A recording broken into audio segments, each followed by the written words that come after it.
Au niveau international, nous avons adopté une orientation tactique tournée vers la jeunesse. Elle représente la fraction la plus révolutionnaire de la société. Dans sa grande majorité, elle n'a connu que la crise, la précarité, la destruction des conquêtes sociales du mouvement ouvrier. Chaque jour, elle constate que les belles promesses du système, la paix, la prospérité, le progrès social garanti par une croissance infinie du marché, etc., eh bien n'étaient que des mensonges. Elle est témoin de la faillite d'un système incapable de lui fournir autre chose que l'inquiétude du lendemain, que la précarité, que la destruction de l'environnement, que le sexisme et le racisme d'État.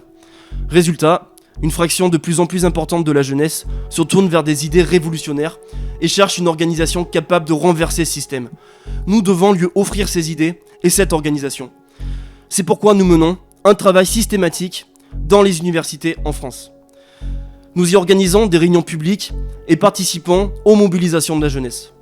Notre objectif est d'implanter le PCR sur les facs afin de pouvoir, dans l'avenir, guider les grandes mobilisations qui éclateront. L'histoire du mouvement ouvrier et l'expérience de notre internationale le montrent.